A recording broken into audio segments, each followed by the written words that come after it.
tudo bem? Nós iríamos fazer essa live no YouTube, só que nós tivemos um probleminha de internet, a gente mudou para o Instagram, tá bom?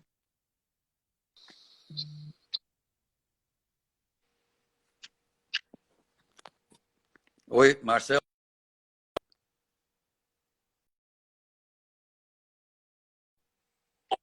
Senhor Eduardo, o senhor está me escutando bem? Agora estou ouvindo melhor. Está bem melhor, sim. Perfeito, aí, muito melhor. Tá sensacional agora. Pô, deixa eu só avisar o pessoal. Pessoal, a gente vai fazer a live por aqui. Nossa live seria pelo YouTube, só que lá é bem mais pesado, pela internet. Então, como o senhor Eduardo está na fazenda e não está com Wi-Fi, então a gente vai fazer aqui, para ser melhor, tá bom? Avisem seus amigos aí que a nossa live está sendo feita por aqui, tá bom? Já vamos começar.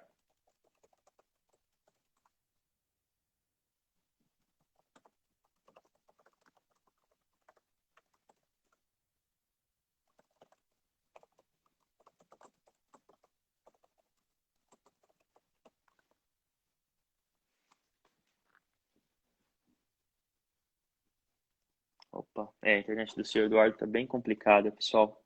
Desculpem aí os vai e vens. Acho que ele já tá entrando de novo. A gente vai tentar novamente. Senão a gente muda para outro dia, tá bom? Desculpe aí. Vocês estão me escutando bem, pessoal?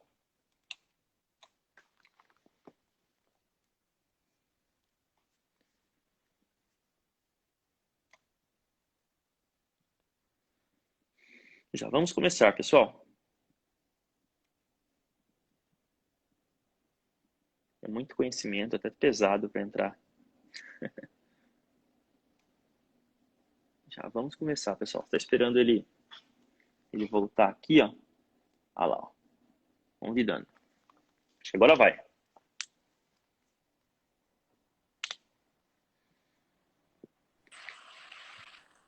Oi, senhor Eduardo, tá me escutando bem? Estou ouvindo bem, Marcelo. Ah, pô, agora tá perfeito. Perfeito, Agora está perfeito, bem melhor. perfeito. Bem melhor. O pessoal teve paciência. Isso, assim, vai dar tudo certo. Pessoal, muito obrigado por terem esperado a gente aí. Hoje a gente vai falar muito sobre a linhagem Lengruber e para isso nós trouxemos o senhor Eduardo Cardoso Penteado, que é sócio da Fazenda Mundo Novo hoje e está continuando aí o trabalho da linhagem Lengruber de uma forma muito interessante. Acho que ele tem muito conhecimento para passar para a gente aí. Então, eu gostaria de agradecer o senhor Eduardo, e pedir para o senhor se apresentar para o pessoal aí. Marcelo, obrigado, hein? Uma boa noite aí, pessoal. Eu sou Eduardo Cardoso, eu sou agrônomo e estamos cuidando aqui da Fazenda Mundo Novo, né? Estamos ligados à Fazenda Mundo Novo desde a década de 80, pessoalmente. Sou com uma sociedade minha e meu irmão, nós temos essa fazenda e trouxemos para cá, em Uberaba, o rebanho todo que era da Manai, que já estava trabalhando com a linhagem Lengruber. Perfeito, perfeito. Obrigado, senhor Eduardo, por ter aceito o convite aí. É uma honra tê-lo aqui conosco. Senhor Eduardo, eu gostaria que o senhor falasse um pouco para a gente, contasse um pouco da história da linhagem Lengruber, tá? Obviamente, todo mundo sabe que quem iniciou, né, oficialmente o Nelore entrou aqui no Brasil com o senhor Manuel Lengruber no ano de 1878, ou seja, muito tempo atrás, está completando mais de 140 anos aí da linhagem Lengruber no Brasil.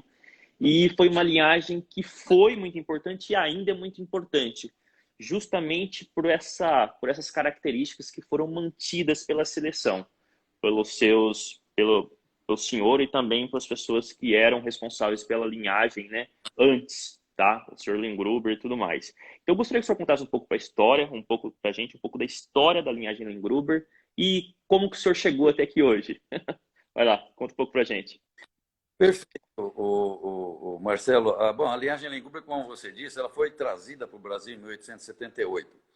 Já haviam outras introduções, né, no país de animais vindo da Índia. Afinal de contas, Portugal tinha colônia na Índia, né? Ou seja, havia então um certo contato comercial com a Índia. Mas provavelmente foram animais que se perderam na Caatinga, ou perderam no Cerrado, enfim, foram absorvidos pelo gado taurino que havia na época. E o Nelore Lengruber é o que a gente fala, é o mais antigo documentado, né? Porque existem fotos da época, Tá. 1878, dos principais animais trazidos, pelo cúmulo que pareça, né, da Europa. Não foi da Índia direto, né?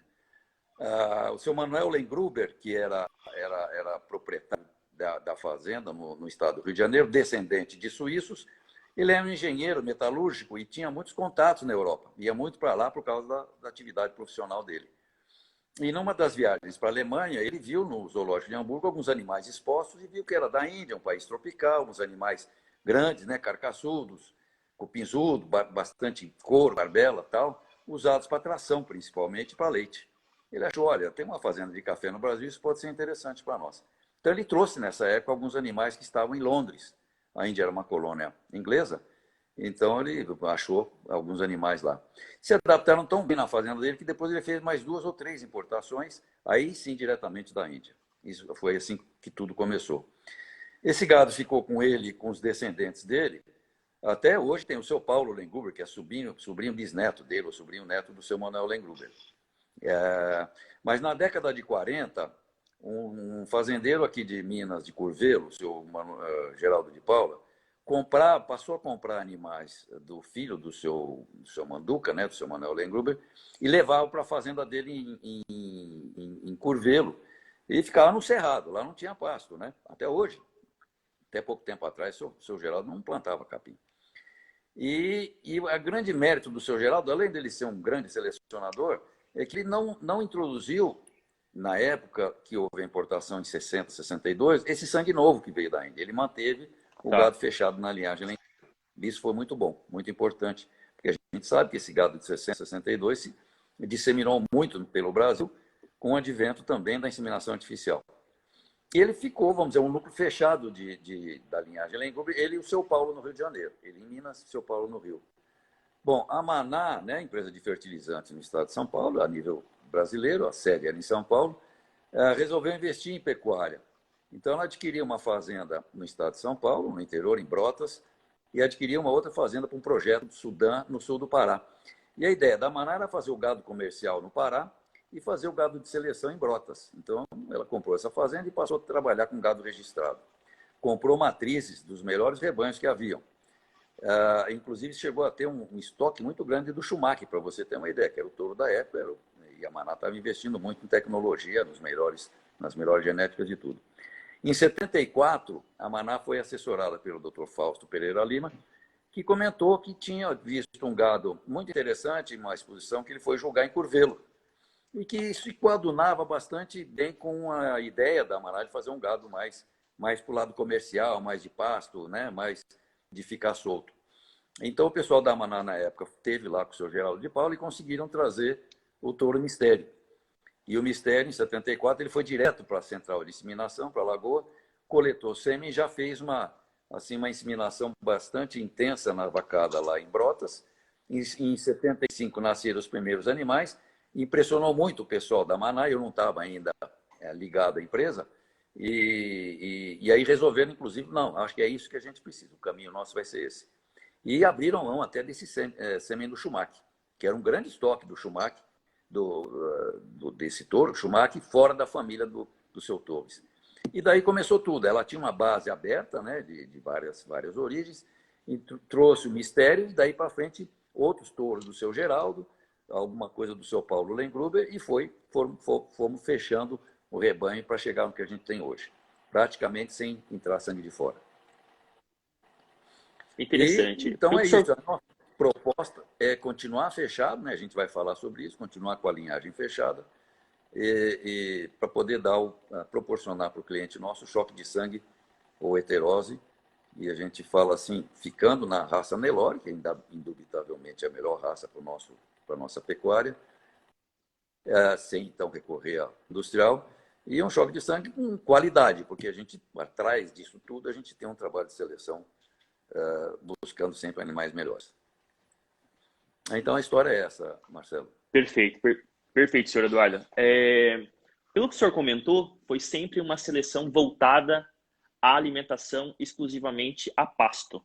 Então, gostaria que o senhor comentasse um pouco para a gente sobre a importância disso, de uma seleção feita a pasto nos dias de hoje, porque de fato é o ambiente que a maioria desses animais vão permanecer a vida toda deles, né? Ou seja, exclusivamente a pasto. Então, eu gostaria que o senhor falasse um pouco sobre o foco da seleção da Nelore Lengruber atualmente e também quais são os aspectos principais que a gente pode esperar de um animal da linhagem Lengruber atualmente. Então, Opa, o Marcelo, a senhor está gente me escutando? trabalha, desde praticamente o início, trabalhamos com seleção exclusivamente a pasto, Certo. que é a realidade da nossa pecuária, né? O Brasil tem essa condição de produzir carne e leite, carne principalmente, que é o nosso negócio, exclusivamente a pasto. Nenhum país no mundo tem essa capacidade de produzir altos volumes de carne nesse regime de exploração, né? Nós temos clima, temos solo, temos forrageiras adaptadas e tudo isso. Então, o nosso foco tem sido nesse sentido. A nossa seleção deu um grande salto em 1982, Marcelo, quando veio para o Brasil, a convite da Maná, na época, o professor Bonsma, da África do Sul, que é, vamos dizer, mentor da raça Bonsmara, né, na África do Sul, e com conceitos muito interessantes. E a África do Sul era um país assim isolado do restante do mundo pela apartheid, né, a política de apartheid que eles tinham. Então, eles não tinham interação econômica e cultural com outros países. Eles tiveram, era uma ilha, né? Um país fechado. Tiveram que desenvolver uma tecnologia própria. E eu achei interessante isso. Porque, além de ser tropical, né? A África do Sul está no hemisfério sul, o Trópico de Capricórnio, por exemplo, passa lá no país. A pecuária deles é a pasto também, né? Quer dizer, eles têm as forrageiras, são nativas da África do Sul. E eles desenvolveram bastante, que é observando os grandes ruminantes na savana que tem lá. Na África, a gente vê filme, um monte de coisa da zebra, né? Do rinoceronte, do gnu. São todos ruminantes que estão pastando no capim, né? Na savana lá da África do Sul, da África em geral. O que é a pecuária no Brasil? É um ruminante comendo a savana, comendo o capim. Então é interessante isso aí. E a gente então passou a seguir as recomendações que o Bosman nos deu e estamos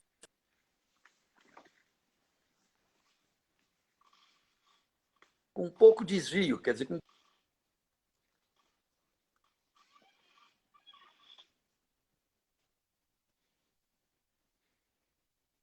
então tem sido assim. E a gente tem selecionado, não sei se já seria fácil da gente falar, ele nos recomendou basearmos a seleção nossa em 4 princípios básicos, né?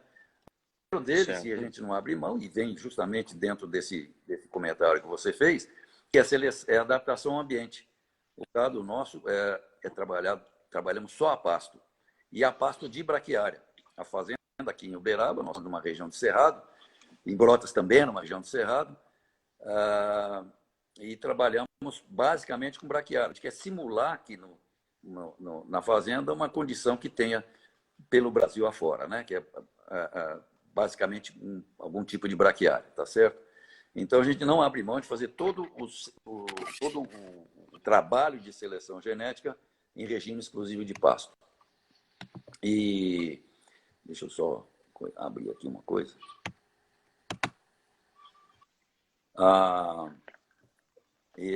Então nós não abrimos mão. A segunda critério e importância seria a parte de fertilidade, né? A gente busca fêmeas que emprenham mais cedo, machos que tenham perímetro escrotal adequado também mais cedo. A gente mede testículo desde a década de 80 na fazenda.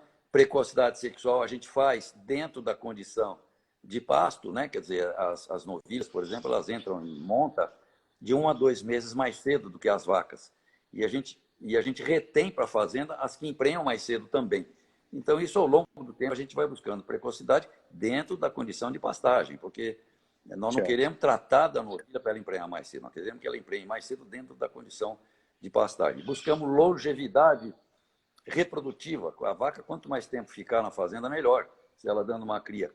Claro que uma vaca mais velha, ela vai desmamar um bezerro mais leve, isso é biológico. Porém, ela tendo ficado na fazenda, ela tem suas qualidades genéticas. Sim. Né? Então, a gente busca essa longevidade.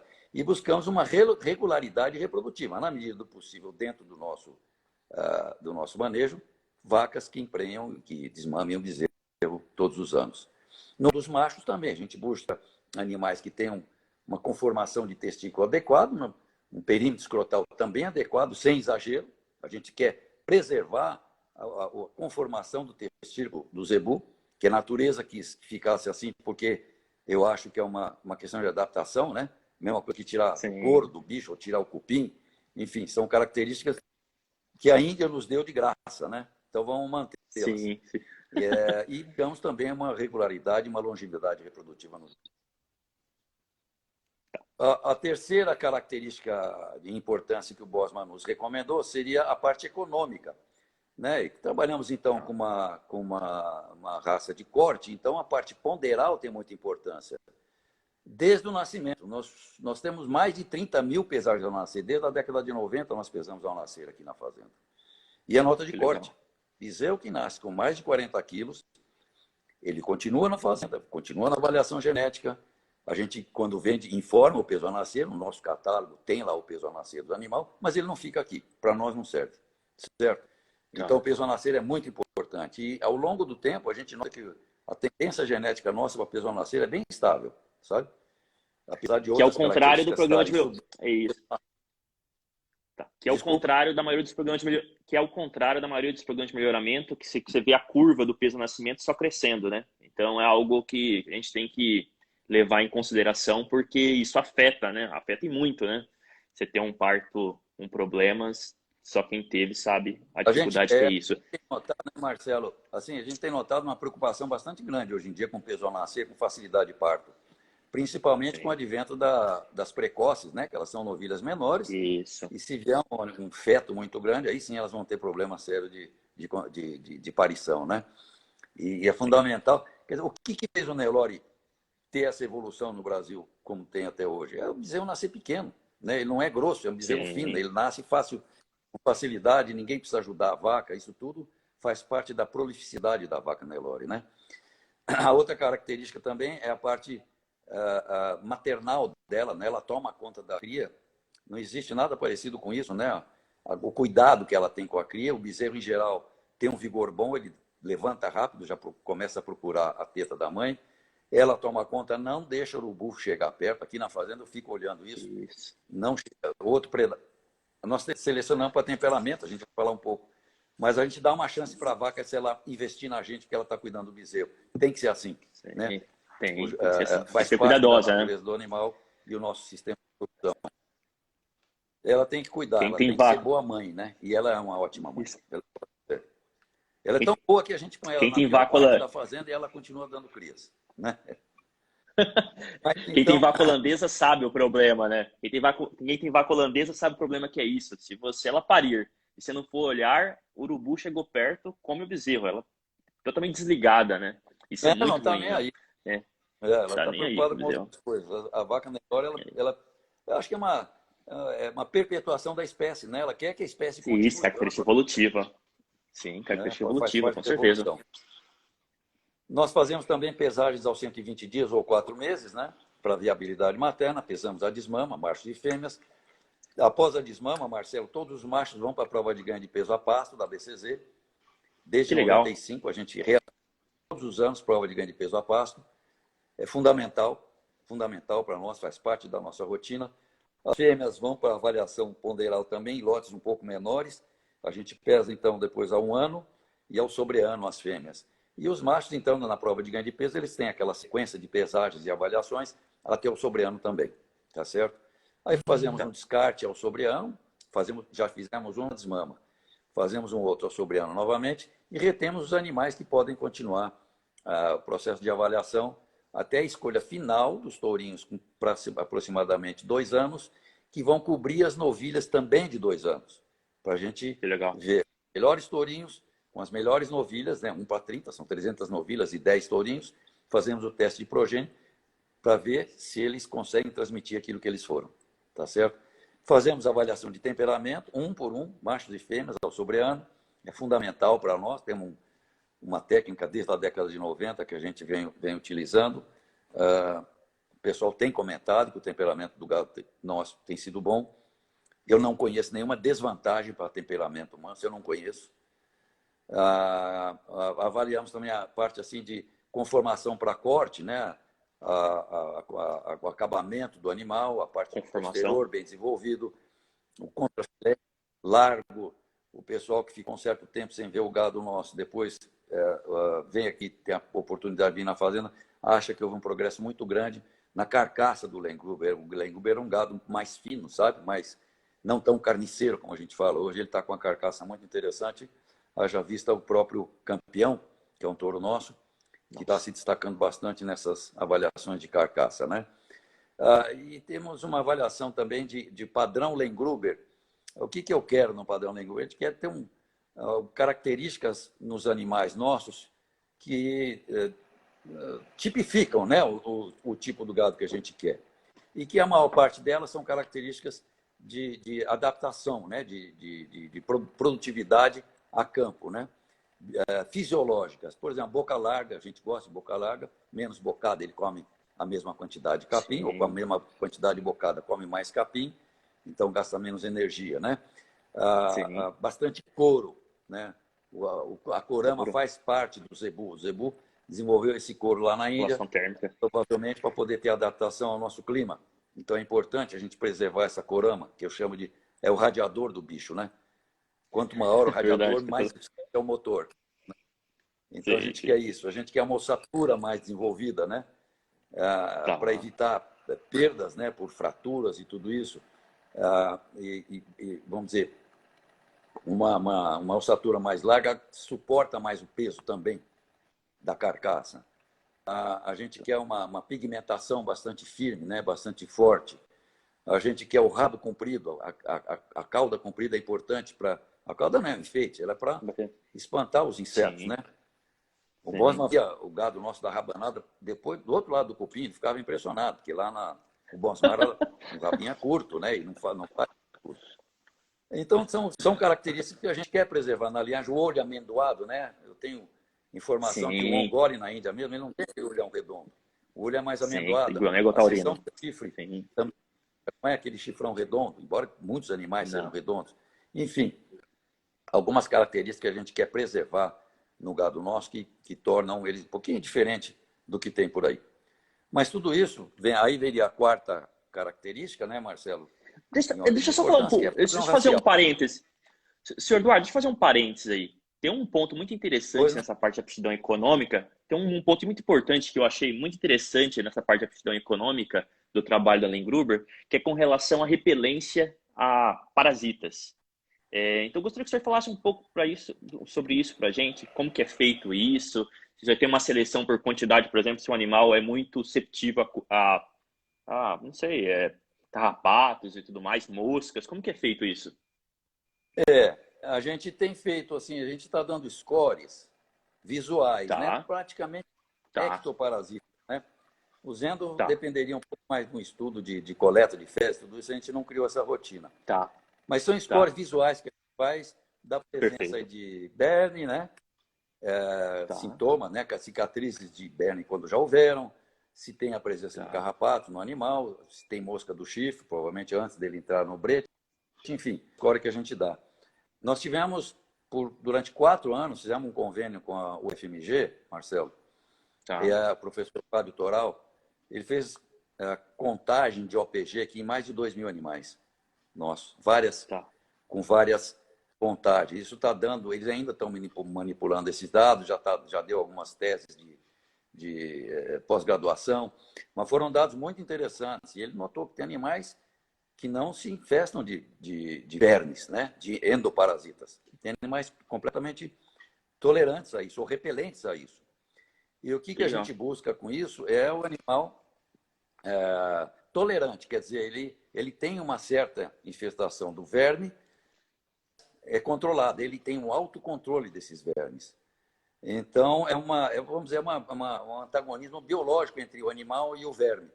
Um está sempre desenvolvendo um mecanismo de atacar, o outro mecanismo de defender. Melhor do que uma molécula, né, de um defensivo, que acabou aquela molécula, tem que inventar outra, porque o verme, né, o ser, se Sim, tornou sim. mutante, se tornou resistente àquilo, etc.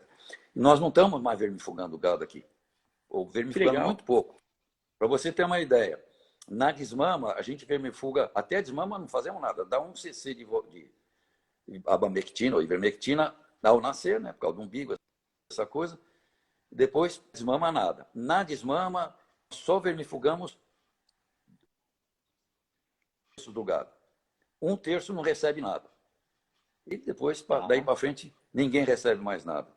E a gente nota que esses não tá, vermifugados estão muito parecidos com os vermifugados, na média. E tá. pode estar abaixo da média comparando com outros lugares, mas o ambiente que a gente cria é esse, né? E o importante é comparar os animais entre si dentro dessa produção, tá certo? E a ideia nossa é baixar Per- custo de produção, só isso. Às vezes a gente está Claro, isso aí. aplicando um produto que não precisa, né? E o Perfeito. animal que a gente Perfeito. recebeu da Índia Interessante. lá, não existe isso. A gente recebeu um bicho que... verme, berne, carrapato, tudo, que lá ninguém trata nada, né? E Então, a gente... obviamente quando você faz esse trabalho, e obviamente quando você faz esse trabalho de selecionar animais que são resistentes a isso, você vai acabando selecionando animais cada vez mais resistentes, né? Obviamente, você vai estimulando que só animais resistentes a isso consigam se reproduzir e por aí você vai concentrando cada vez mais essa capacidade de lidar bem com os endoparasitas que existem aqui no nosso país, né? Certo? acho que a ideia é essa mesmo, buscar Tá. animais, claro que sem perder produtividade, ou perder muito pouca produtividade, quando eles se infestam um pouco, mas que seja economicamente Pantanal. E eles estão testando uma genética nossa de alguns animais que a gente coletou sêmen. Uma recomendação do Fábio Toral, quer dizer, ele que viu o desempenho de alguns animais. E aí buscou quem eram os pais tal, e a gente cedeu alguns sêmen para Embrapa Pantanal. A informação que eu tenho é que estão indo muito bem lá. Que é Que um ambiente legal. bastante rústico, né? Um ambiente de... Só a vaca Nelore para aguentar aqui, né? E Tá. um outro É, item também que eu esqueci de falar, Marcelo, a gente seleciona todos os anos em torno de 25 animais machos de melhor desempenho na prova de ganho de peso a pasto. Olhamos outras características também.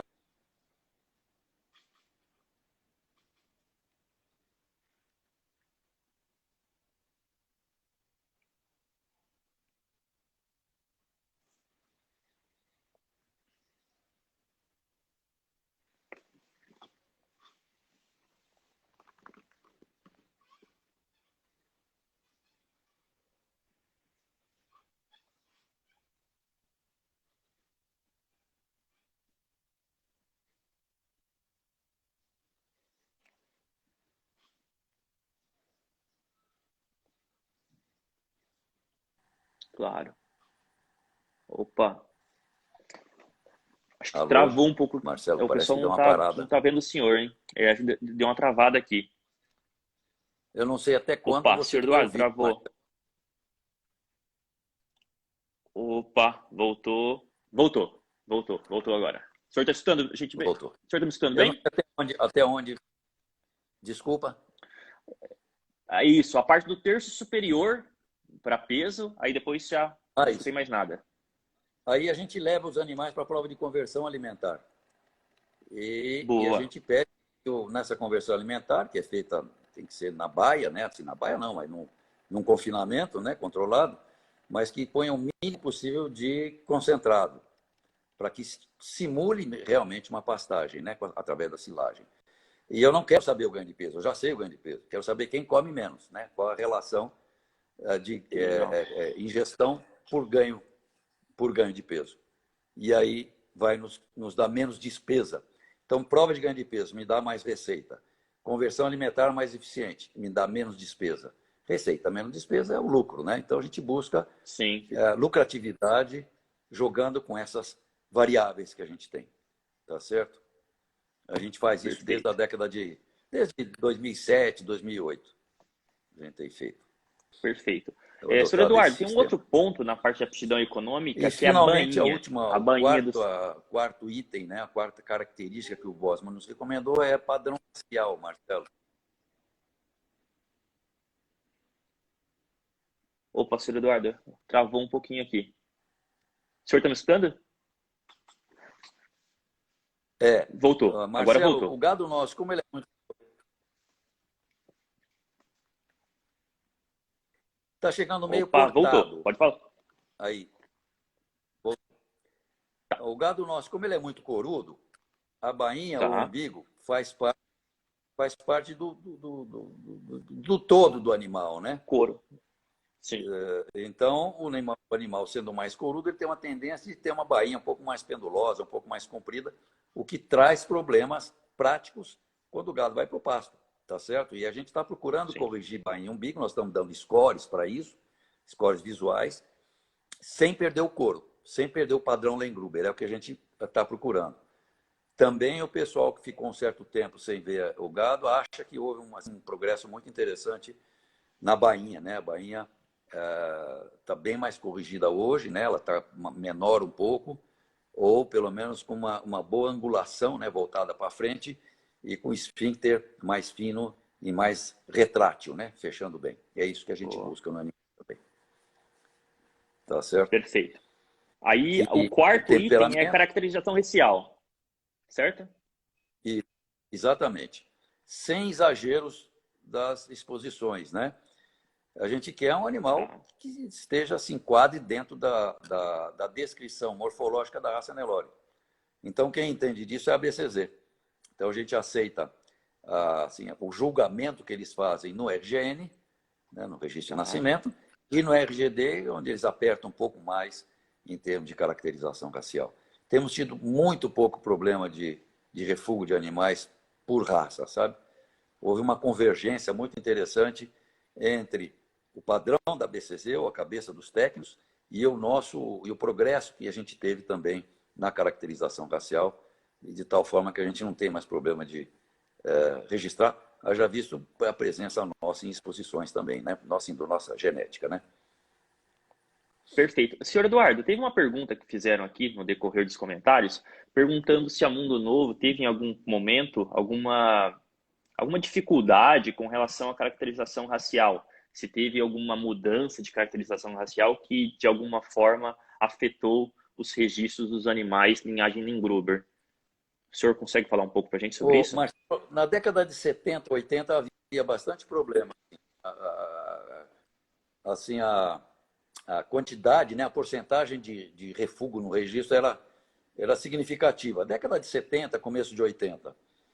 Mas é que eu falo, né, o pessoal da BCZ acho que havia um pouquinho mais os padrões, né, de julgamento, e ao mesmo tempo nós melhoramos o racial também do nosso gado. Que legal, Então, legal. convergência, e hoje a gente tem os refugos que tem são por defeitos um pouco mais graves, né? Despigmentação, chanfro, né? Tá, Chanfro um pouco torto, às vezes temperamento, a gente quer que seja descartado mesmo. Então, não são de caracterização racial mesmo, não tem tido, não. A coisa está bem tranquila para perfeito, nós.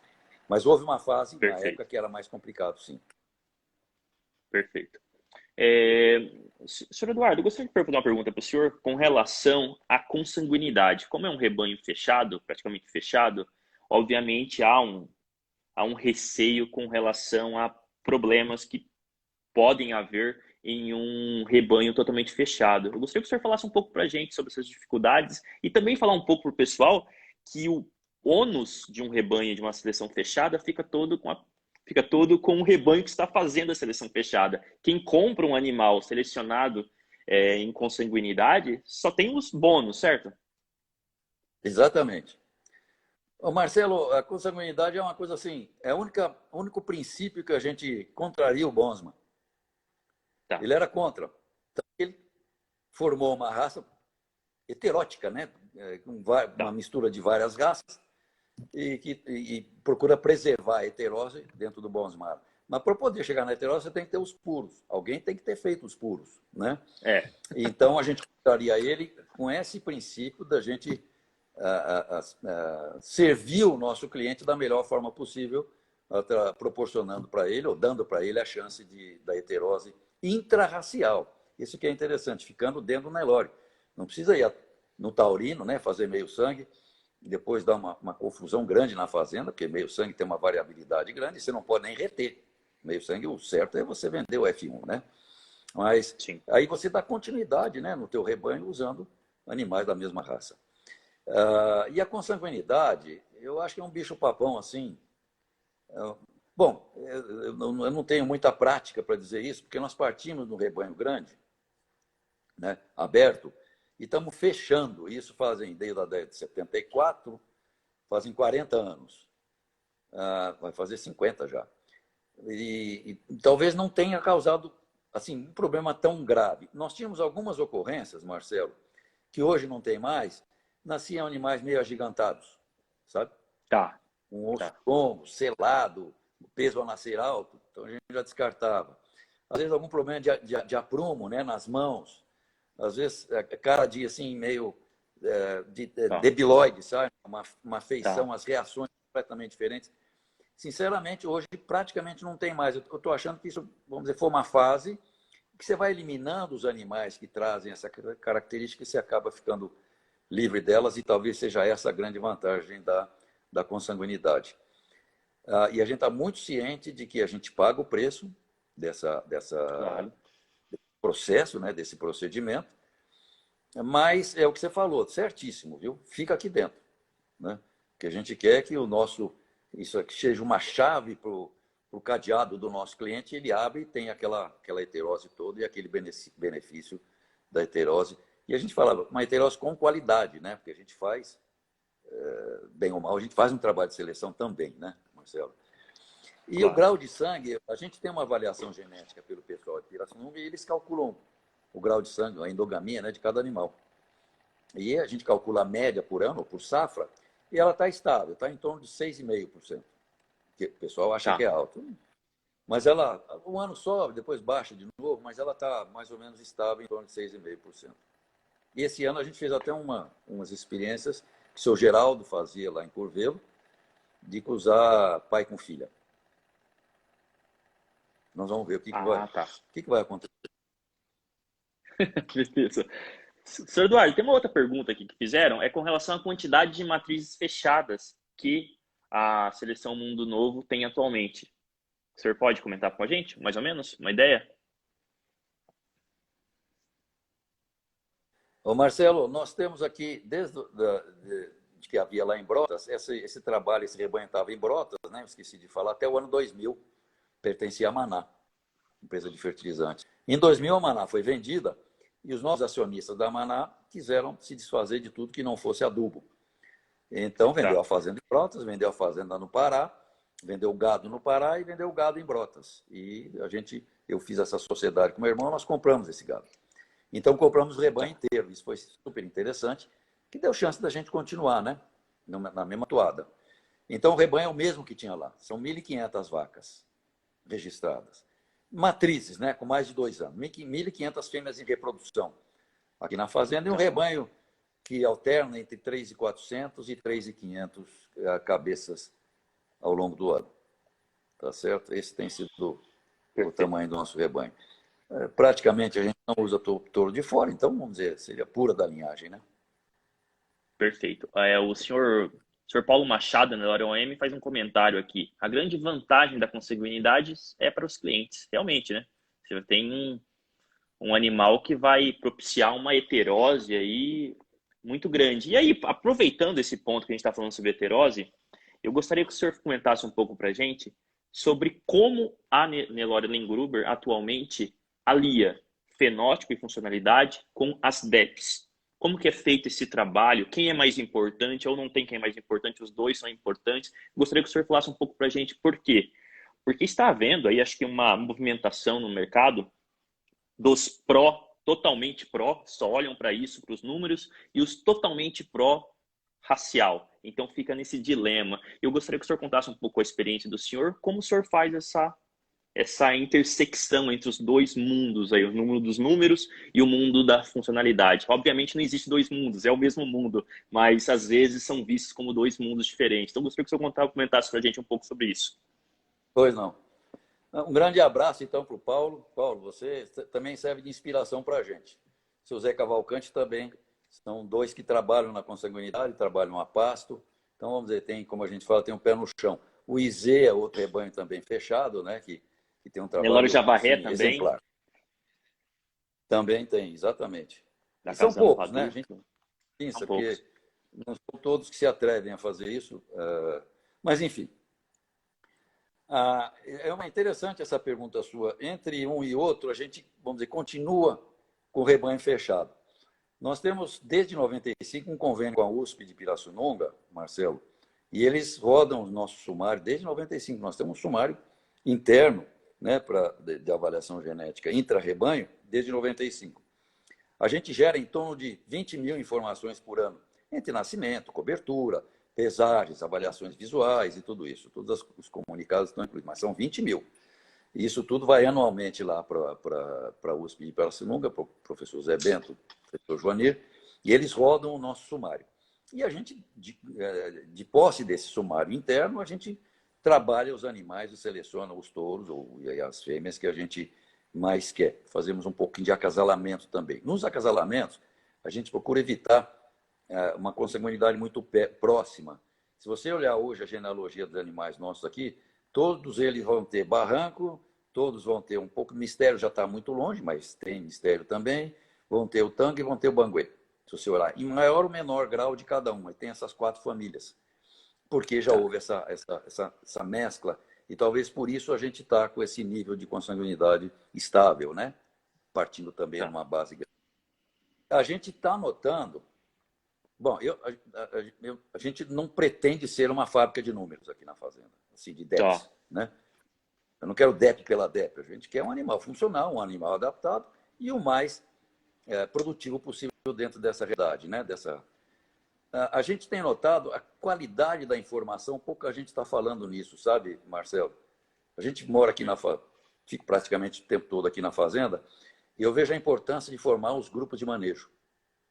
Certo. E o professor Bento define muito bem isso aí. Grupo de manejo é a oportunidade que você dá para os animais, né? Então, para você comparar um animal com outro, você tem que dar a mesma oportunidade para eles. Fazendo uma similaridade com a agricultura, você pode perguntar para qualquer pessoa da Embrapa, do IAC, da IPAMIG, agrônomos, que vão testar, por exemplo, variedade de milho. Ele não planta uma variedade de milho numa parte da fazenda e a outra variedade na outra parte da fazenda. Estão todos na mesma fazenda. Tem que ser. Mas eles têm que estar juntos, né? Na mesma condição. Sim. O gado é a mesma coisa. Se começar... não, está na Fazenda Mundo Novo, regime 1. Bom, mas isso não quer dizer nada. Né? Então, é uma religião nossa aqui, é o grupo de manejo, sabe? A gente tem permanentemente 60 grupos de manejo e a gente sabe quem está com quem. Não é tão importante saber onde está. Onde está é bom para a gente, né, ver o animal, mas saber quem está com quem é mais importante ainda do que saber onde está, né? Então, você está dando a mesma oportunidade para aqueles animais que estão sendo comparados. E eu não comparo um lote com o outro, sabe? A gente não compara. O lote nosso é de 30 animais do mesmo sexo, basicamente. Eu não comparo com os 30 animais do mesmo sexo que vêm a seguir, né? em outra parte da fazenda. Comparo entre eles. Eu gosto, por exemplo, de... A média do peso, vamos dizer, peso ao ano, a média deles é 100. E eu comparo o peso de cada um ao ano com a média do lote que ele estava e transformo isso em porcentagem. Quando está tudo em porcentagem, aí eu misturo. Aí você eliminou o fator ambiental, aí dá para misturar. Entendi. Então a gente nota que nós não temos um top 01. A Mundo Novo. Inclusive, nós temos muito pouco touros nossos nas centrais, porque está um frenesi muito grande de top 01. E, consequentemente, a gente está sendo assim, ficando um pouco mais fora do mercado, né, nesse sentido, né, das centrais de inseminação. Buscamos sempre melhorar os nossos índices, as nossas DEPs, nós temos DEPs internas, e isso nos limita, porque eu não posso ir no mercado e pegar um animal que seja 01 e trazer para cá. Por questão de princípio, a gente não quer abrir o sangue, né? Nós fizemos uma pequena incursão o ano passado, desmamou agora este ano, mas é terminal. A ideia nossa é vender macho e fêmea. Entendi. Como a gente fala para o nosso cliente, para ele fazer a heterose, a gente quer ganhar uma geração. A minha ideia foi essa. Já vender a heterose pronta. Entendeu? E veio. Como é que fica um Lengruber meio sangue vindo de um animal bem avaliado em sumários? Vamos ver o que vai dar. A Perfeito. ideia é essa. É, tá. Como a gente falou em heterose, né? Acho que um dos grandes animais aí, mundo novo, que teve esse choque de sangue entre Lengruber e Schumacher foi o 1646. E aí eu acho que tá, até vale o senhor falar um pouquinho sobre esse animal que é um animal de 83, que fez fama tanto no gado, vamos dizer assim, funcional, entre aspas, né? Como também no Nelore de pista, porque é um animal que produziu animais muito bonitos também. Então, não sei se o senhor conseguisse falar um pouco para a gente sobre esse animal, para o pessoal, acho que é interessante. Ô, Marcelo, além de, vamos dizer, você ter dedicação, né, para aquilo que você se propõe a fazer, nesse caso, principalmente de genética, né, a sorte é muito importante, né? Então, às vezes, você direciona o seu alvo, mas para acertar mesmo, você precisa ter um pouco de sorte. E o 16 foi uma Sim. grande sorte, sabe? Ele era um produto meio sangue. A mãe dele era fora da linhagem, vindo, como você falou, né, do Gabi Lamu, que era Do Gabriel Schumacher. Mon. Sim. E foi cruzada com o Barranco e nasceu 1646. Então, ele é o produto da heterose, né? Então, ele sempre se Sim. destacou, inclusive no racial, como vindo do Schumacher, Gabilamu Schumacher, o racial Sim. dele corrigiu bastante. Apesar do Barranco não era um touro muito feio, mas o Schumacher eu acho que ajudou a lapidar um pouco melhor ele. E, sendo choque de sangue, ele era um animal de porte muito interessante. Então, essa foi uma sorte relativa, mas a grande sorte é que ele transmitia o que ele era. Isso já não é comum no meio sangue, né? Em Não era geral, você tem egoísta. uma. Não era egoísta, né? Ele não era egoísta, exatamente. Em geral, você tem uma coisa genética, né? Uma variabilidade genética muito grande na primeira geração. E ele, Sim, você vê netos do 16 parecidos com ele. É difícil acontecer isso. sim, sim, Aí sim, é um sim, jogo é na verdade. loteria. E ele, por ter Schumacher e tal, ele tinha um racial interessante. E o pessoal de pista começou a usar. Foi muito interessante, porque o mercado de pista a gente não milita nele, não é a nossa praia, né? Não é nossa finalidade, o nosso métier. Mas o pessoal gostou e ele foi muito interessante para a turma de pista, né? Ele se destacou bastante. Na pior das hipóteses, não porque era Lenguru, mas porque era Schumacher. Né? Então o pessoal podia estar Tá. usando porque ele tinha o sangue de Schumacher. Ah, não, eu uso porque tem o Schumacher, não porque ele é aquele gadão feio lá de Corveiro, né? Mas, e ele abriu realmente a linhagem para nós. Eu lembro direitinho a decisão de vender o 16, aí eu já estava na fazenda, estava participando. A gente já tinha, assim, bastante sêmen dele estocada. Tínhamos muitos filhos dele lá na fazenda, lá em Brotas. E a Lagoa Ah, da Serra quis comprar ele. E nós tá. falamos, não, nós vendemos para a Lagoa da Serra, ela vai botar o dinheiro, então ela vai investir na promoção do touro e a gente vai junto. Então, isso Tá. se cumpriu muito mais do que a gente pensava. Ela foi realmente Sensacional. um abridor de porteira para nós, sabe, Marcelo? Foi super legal, foi muito importante. Pessoal, só alguns nomes. Ele produziu Cachimbo, Ilustre, Elíaco, Gandhi, POI, animais que se destacaram aí no cenário nacional enormemente. O Elíaco, o próprio Exato. 1646 tem. O próprio 1646 e o Elíaco tem filhas nos campeonatos de pistas até pouco tempo, até agora tem. Então, são animais que se consagraram Era, nos dois vamos, mundos, né? relativamente moderno. Sim, Exato, é. foi Aqui um. ele contribuiu bastante. Como você falou, o cachimbo era um touro que eu gostava demais. Dava Nossa, produtividade e sensacional. temperamento. O cachimbo era uma mãe, era muito manso. E um grande femeiro, sabe? O cachimbo, Sim, tirar a macho dele foi isso, mas fêmea tem muitas aqui. Característica dele. e Mas foi importante. E o outro touro, né, que também se destacou muito, aliás, se destaca até hoje, né, foi o Rambo da Muito Novo. E um animal que meio que criou uma legião aí de fêmeas, de machos, um animal que produziu muito, né? E tem praticamente em todos os rebanhos hoje a gente vê algum grau de familiaridade com o Rambo. Então, gostaria que o senhor falasse um pouco também do Rambo da Mundo Novo pra gente. Eu gosto de falar do Rambo, Marcelo, porque eu gosto Opa, deu uma de falar cortada do aí, Rambo senhor porque ele é Eduardo. puro da linhagem, né? A mãe dele é Barranco, então ela Tá. era até meia irmã do.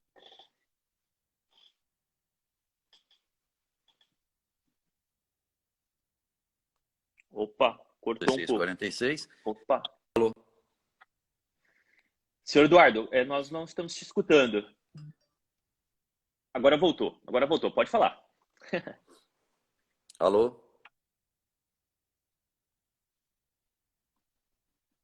Opa, Oi, Marcelo, vamos ver se agora vai. O Rambo eu gosto muito agora de falar voltou. dele, primeiro porque ele era mais puro da linhagem, ele era fechado da linhagem, Tá, né? Tá ouvindo bem?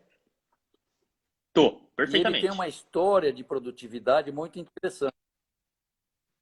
Tá, O, o Rambo, ele é o segundo irmão próprio de um casamento muito feliz, que é o Tango com essa vaca, a gente chamava ela de Cláudia, de Vera Fischer, porque ela era muito feminina, sabe? Era velha, mas parecia nova.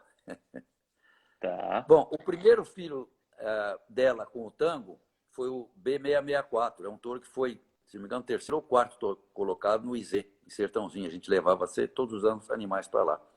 Esse que touro ele foi legal. emprestado uma época para o seu Donald Strang e tem descendência dele lá no rebanho lá da tradição, então. O segundo filho foi o Rambo. O Rambo foi terceiro colocado em Sertãozinho. E o Tá, terceiro filho dela, com o Tango, que legal. foi um touro que também foi quinto ou sexto colocado. Foi muito bem lá. Foi vendido até para o seu William Cury. Tá, Então, e a vaca era um relógio para parir. Ela era muito fértil, é, muito boa mãe, muito feminina. Então, o Rambo é, tem esse aspecto técnico, né, dele mesmo, porque ele era fechado na linhagem, não era produto de heterose, e que me deixou muito confortável. Então, a gente ficou muito contente quando ele começou a fazer sucesso aí, porque é puro da linhagem, né, e estava realmente trazendo uma contribuição para outros rebanhos através da linhagem Lengruber em si. Tá certo? com certeza, com certeza. E produziu o Encarte, né, DS, que é o pai do Bitelo DS, né? Fez uma, continuou essa história enormemente aí. Não só produziu muito bem, mas fez filhos que produziram muito bem, né? Acho que isso que é legal, né? Ter aquele animal que Isso, aqui também, produz, mas machos também e os seus fêmeas. Ele filhos era bem produzem. eclético, ele era bom para machos. É, Certo. isso mesmo. E Perfeito, tinha uma carcaça perfeito. muito boa. Eu lembro do Rambo novo, ele tinha assim uma saliência na alcatra, bem na garupa. Era muito É, evidente, ele era muito carcaçudo. Depois fica velho, as coisas claro, mudam um pouquinho, mas jovem ele era muito interessante. perfeito. O próximo touro aí da nossa lista, a gente falou que ia falar de quatro, né? O Jamanta. O Jamanta foi um touro que também tinha uma carcaça excepcional, um animal muito bonito. Eu acho ele sensacional. E também teve uma longevidade muito grande, né? Ele morreu aos 19 anos. Então, e ele produziu também animais que têm ótimos índices para carcaça também. Produziu o Ultraman da SNI, que é um dos líderes para a OL. E foi um animal que está contribuindo até hoje, né, para a pecuária nacional. O Jamanta eu também gosto de falar dele, porque é o touro que mais difundiu a genética Lengruber da Mundo Novo no Brasil, com mais de 350 mil doses vendidas, né? Isso é um alcance Sim, bastante grande. Principalmente em gado de produção, né? O gado comercial, o gado mais do sertão mesmo. E agora a gente vê também, né, em sumários, alguns filhos dele, às vezes na pista você vê um ou outro animal descendente do Jamanta. O Jamanta é fechado no tango, sabe? Ele é um animal consanguíneo em tango. Talvez a heterose que ele venha a causar nos outros animais tenha causado também esse sucesso que ele tem. Mas aqui mesmo, nosso rebanho, ele é um touro muito interessante para machos e para fêmeas. Aqui, por exemplo, a gente fala assim, o ideal é pegar o Jamanta ou filhos dele e colocar em filhas do cachimbo. O cachimbo é muito femeiro, então tá.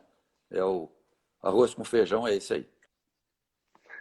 Legal, legal. E um outro touro, agora mais jovem, né, que se destacou e se destaca muito ainda, né, é o Campeão.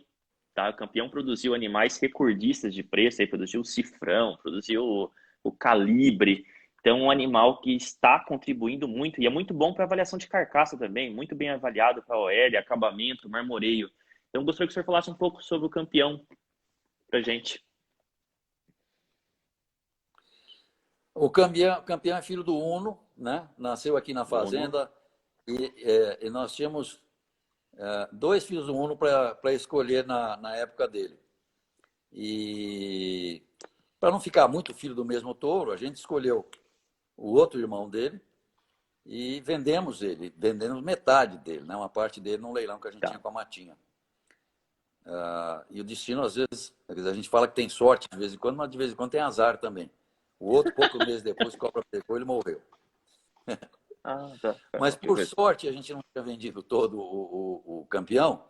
E ele foi para a ABS, foi para a Central e virou esse estouro que ele é.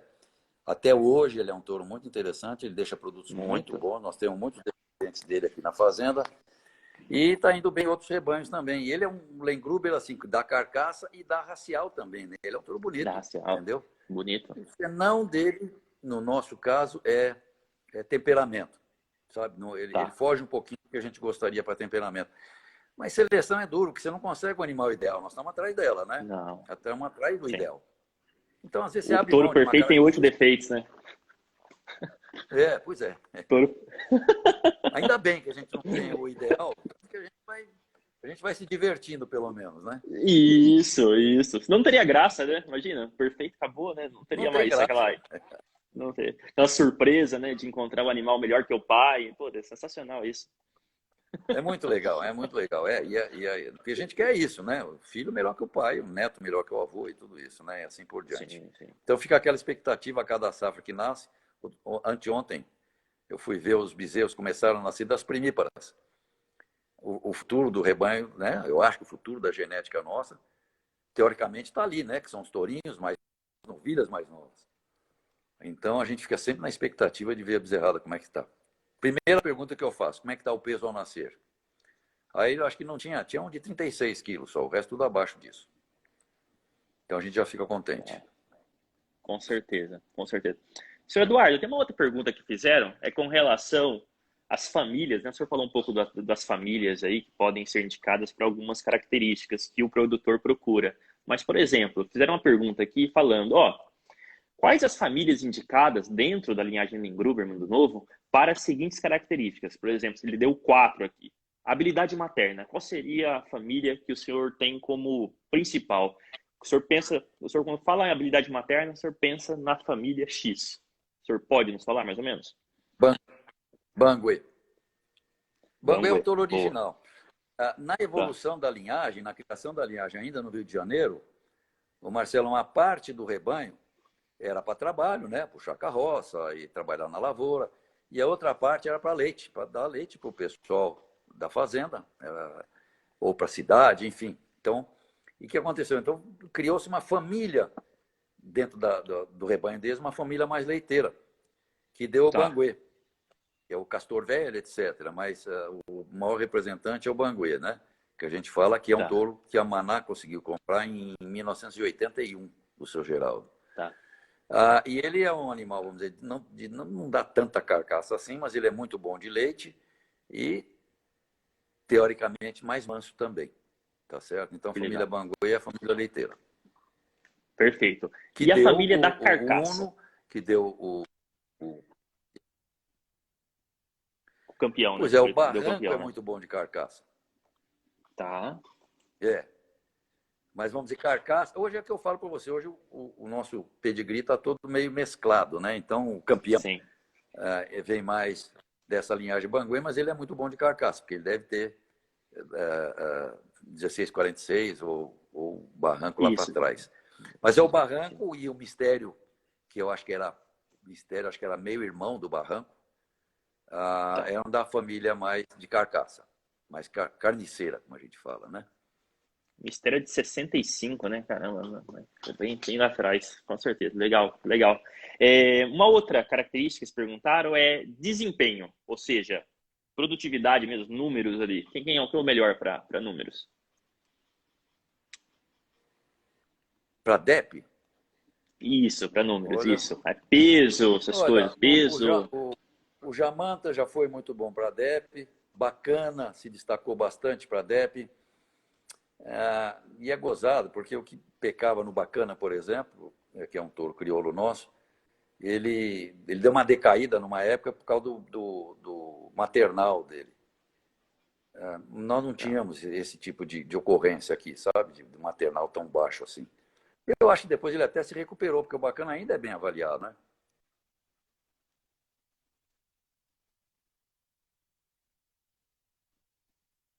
Bem ranqueado Opa, na perdemos o NCP, senhor. por exemplo, que a gente faz parte, né? Senhor Eduardo, Depois, hoje em perdemos o dia, senhor. nossos mesmo não tem, na primeira página não tem. Tem filhos, netos. Oi? Voltou. Tinham perdido o senhor. O senhor estava falando Desculpa, dos números do Jamanta, agora que fugi um pouco. tá. Na parte que o senhor estava comentando sobre a habilidade materna do Jamanta, nós perdemos. Oi, Aí depois Marcelo. não escutou mais nada. Oi, o senhor está me escutando? Com problema de Alô, tá me escutando? Opa, tá me escutando? Tá me escutando? Pois não. Opa, voltou agora. Tá cortando, Então, mas eu estou ouvindo. quando o senhor estava quando o senhor estava comentando sobre o Alô? Jamanta, habilidade materna do Jamanta, opa, o senhor tá me escutando agora? Alô, tá me escutando? Tá me escutando? Tá chegando muito Cortado, né? cortado. Alô? Co- Alô? Oi, tá me escutando agora? Isso, tá meio Alô, cortadinho. Pois não. tá. O senhor pode repetir a parte do Jamanta, de números do Jamanta, que deram uma piorada, depois melhoraram? Depois a gente não escutou Isso mais nada. isso ocorreu mais com o Bacana, né? O Bacana. Que ele foi líder de sumário um Tá, certo tempo, depois o maternal dele caiu, eu acho que quando as filhas tá, começaram a parir, qualquer coisa assim. E hoje parece que ele tá, recuperou novamente, né? Mas depois entraram tá, outros animais acima dele, ele tem um ranking normal. A gente não está assim nas primeiras colocações de tá. sumários. Diretamente, não. Tem muitos descendentes. Se você olhar o pedigree dos animais que estão ali, muitos deles têm sangue nosso. São Sim, filhos, mais netos, mais bisnetos, mas diretamente não. O que comprova um pouco o que a gente fala do choque de sangue, né, Marcelo? tá, tá. Se você olhar o milho, por exemplo, né? O milho, se você olhar o milho macho e o milho fêmea, você não quer nem de graça. O que funciona mesmo é o Tá. híbrido, né? O F1. É verdade, Que eles exploram muito a heterose no verdade, milho. Frango provavelmente é a mesma coisa, que a gente nem sabe, que não dá nem para ver que são os pais do frango de corte, né? verdade, verdade. Mas, Tá.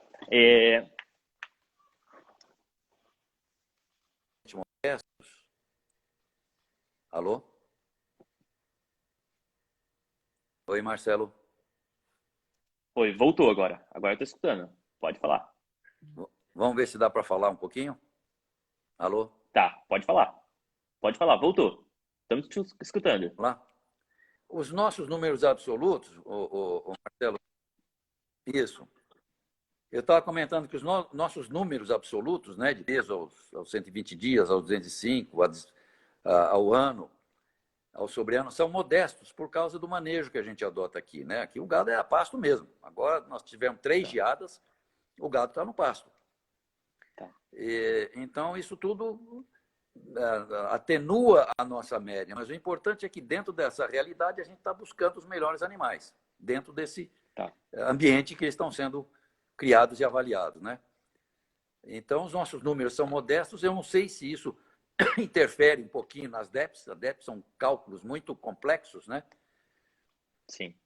Pode ser até que estejam influenciando o desempenho dos animais aqui, esteja influenciando, porque aqui é tudo um pouco mais baixo. Nosso peso a Tá, desmama, por exemplo, 205 dias, a média de machos é 190, 195 quilos. tá, Né? Fêmeas é 10, 12 quilos a menos. tá. Senhor Eduardo, o outro ponto que perguntaram é sobre o animal, a linhagem, mas a família de touros Lengruber indicados para precocidade sexual e acabamento. Qual seria a família? Puxa vida. Olha, acabamento, eu acho que o campeão está indo bem. O Sim, campeão acho que tem dado acabamento. O, o campeão, vai para o. Que hoje está mesclado, mas a gente fala que vai para o Banguê, né? Vai para a família leiteira. O general parece que tem ido bem também em acabamento, né? E tá, carcaça. Então, os destaques seriam esses dois aí. O Raí, Perfeito. É o... muito bem. O Raí é um touro que eu ponho muita fé, ele está vendendo bem sêmen. A gente usa Legal. ele aqui também ainda. Ele dá carcaças muito boas. O volume de posterior dele é fora de série, né? E dá muito couro Perfeito. também. Perfeito. Tem um outro ponto que eu gostaria de perguntar para o senhor. É sobre justamente isso. A gente estava falando sobre esse choque de pensamentos, né, que ocorre hoje em dia. E é interessante esse choque de pensamento que eles criam porquês, né? Então, se para o senhor a importância das DEPs é X, para mim é Y, quando a gente conversa, a gente acaba vendo o modo da outra pessoa enxergar aquele problema e acaba saindo soluções nessas conversas. Eu gostaria de perguntar para o senhor com relação aos desafios da pecuária brasileira. Então, o que o senhor acha o que os pecuaristas devem ter em mente para o futuro? Por quê? Porque a produção de carne está cada vez com margens menores, tá? E nós temos uma influência da agricultura, cada ano que passa, pegando um pouco mais das áreas que eram específicas para a pecuária. Então, a pecuária está perdendo espaço no país, ou seja, há necessidade de produzir mais em uma menor área. Por outro lado, quando a gente olha a nossa produtividade, nós temos mais de duas vezes o rebanho dos Estados Unidos e nós produzimos menos que os Estados Unidos de carne. Então, obviamente, há uma necessidade de aumentar a produtividade, porque, como a gente sabe, problemas florestais acontecem todos os anos aí, então há uma pressão muito grande, tanto da mídia como dos políticos em si, com lobbies, né, para diminuir a área de pastagem e tudo mais. Então, gostaria que o senhor falasse um pouco para a gente sobre esses desafios. O que o senhor enxerga para o pecuarista, para ele se manter na atividade, se manter lucrativo e não precisar ceder a sua propriedade para uma outra cultura que não seja relacionada à pecuária. O senhor pode falar um pouco para a gente? Vamos precisar de uns 3 dias para falar disso aí, né, Marcelo? Não só falar, mas mais ouvir do que falar. Sim. Eu acho que nós temos no mundo uma situação assim muito particular no Brasil, que eu costumo dizer assim, nós conseguimos explorar em larga escala, em larguíssima escala, somos os maiores exportadores de carne do mundo, 2 milagres da natureza, que são tão miraculosos, tão importantes e tão complexos que o homem nunca conseguiu sintetizar, que é a fotossíntese e a ruminação. Nós podemos fazer isso em larga escala. Podemos melhorar isso através de genética, através de pastagens mais produtivas, mais adubadas, um pouco de integração lavoura-pecuária, que não é fácil, não é uma coisa simples. Você tem uma fase de transição, que você tem que desocupar a lavoura, e não choveu ainda para você voltar para o pasto, talvez você vá para um confinamento, mas aí entra o problema de custo. Os Estados Unidos produzem mesmo mais do que a gente, só que a arroba lá acho que é $100, não é isso? É bem mais valorizada do que a nossa. O milho deve ser barato, afinal. Bom, é uma máquina de fazer milho nos Estados Unidos, é muito difícil. Sim. O que eu acho é que a gente tem uma característica, uma condição particular de produzir carne que no mundo ninguém tem. E apesar de toda a pressão ecológica, a gente precisava brigar contra isso, porque o nosso pasto é verde. O Gagarin, quando foi em 1961, né, o Gagarin foi para o céu, ele falou: a terra é azul. Mas se ele olhasse para baixo, ele ia falar: e o Brasil é verde, né? Porque nós temos área verde, chove bastante, e verde é fotossíntese. Fotossíntese pega o carbono. Alta incidência solar, isso, alta incidência solar, sim. Está filtrando, né? Parte desse carbono o gado come, parte do que o gado come volta para a atmosfera, mas é um carbono que já estava em circulação. Deixa eu fazer só um parênteses. Guardado, ninguém fala, né? Ninguém fala. Então, nós temos um produto nobre, eu acho, sabe, Marcelo? A gente tem que trabalhar um pouco melhor isso aí e mostrar que vem E nós temos, por exemplo, bem-estar animal, o gado solto, vai onde quer, forma o grupo que ele quer. Claro que você tem que dar água e não pode passar fome, mas está dentro da natureza do gado. Você vai na África lá, tem uns grupos de zebra junto, depois tem outro grupo lá. O gado é solto e forma a patotinha que ele quiser, né? Agora, você vai para um confinamento enorme, como tem nos Estados Unidos, que põe todo mundo junto, uma poeira desgraçada, quer dizer, é complicado isso. Nós temos que investir um pouco nessa característica que nós temos. Sem sombra, o Nelore é nobre, né? Ele dá carne boa, estão falando de marmorizada, até marmorizada ele dá acabamento. pessoal fala que a carne é dura. Eu não sei, eu acho que isso é muito relativo. Podemos até selecionar para carne mais macia, embora eu acho que Claro. textura de carne é muito cultural, né? Nós comemos carne de zebu de criancinha. Então, para nós, não é Sim. dura. Né? Você Não vai é. para, talvez, Estados Unidos, que eles comem lá o Angus, ou muita carne moída, eles podem achar que... Mas esse transporte de carne para lá, que vai em container, não sei se é resfriado ou congelado, esfiado, já vai maturando, chega lá, está macia. Né? Enfim, tem muita coisa para a gente trabalhar. Inclusive, acho que a integração é uma coisa que veio para ficar, não é para qualquer rebanho, o rebanho de cria tem que pensar de outra forma. É um rebanho que precisa ser removido quando for usar a área para lavoura, né? Precisa desocupar a área para ele poder brotar um pouquinho, dessecar e entrar com a lavoura. Isso não é feito em poucas semanas, isso leva alguns meses. Não. Tem que tirar esse gado, remover e ir para algum lugar. Então, essa fase de transição não é fácil. Pecuária floresta, né? Com floresta, eu não sei se floresta é o caso de ficar junto com o gado, eu não sei. Sombreia pasto, não tenho opinião formada da floresta. Né? Mas com lavoura eu acho que é viável, sim. Dá para fazer. Enfim, nós temos uma possibilidade grande. E ficar de olho no custo. Eu acho que nós temos que produzir a baixo custo. Porque se o preço aumentar, né, o valor da mercadoria aumentar, a nossa margem aumenta. Se diminuir, a gente ganha menos, mas continua ganhando. Então, é olhar Sim. muito firme para custo de produção. O discurso, né, o apelo da produtividade é muito legal. Mas quanto custa isso? Né?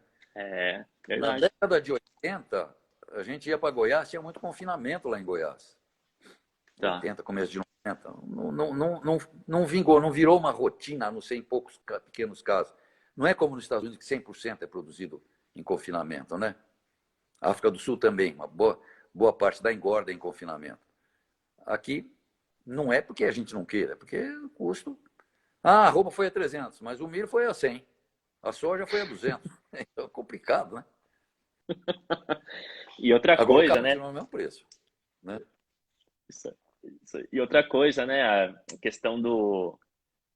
Boa parte do ano passado, o aumento do valor da arroba foi relacionado ao dólar apenas, né? Então, como todas as commodities são atreladas ao dólar, você está vendendo carne, mas você compra milho, você compra adubo, tudo atrelado ao dólar, então tudo subiu, né? Então você vai ver a margem Exatamente, mas de foi a fato. fase de transição. Quem tinha o custo antes do aumento dos insumos, pegou aquele custo do aumento dos insumos e jogou com o valor da carne atual. Aí, pô, que baita Sim, negócio. Mas agora ele vai baita repor, hedge, né? né? Sim, sim. Aumentaram mais proporcionalmente, muito mais do que a arroba. A arroba foi de 5, né? Puta, Foi de eu 200 ou achei. 180 para 300. Sim, sim. Eu achei interessantíssimo essa parte que o senhor falou, que é um negócio, né? O negócio é um negócio, então você tem que. É aquilo, né? É custo, matéria-prima, mais custos, tem que dar o valor final.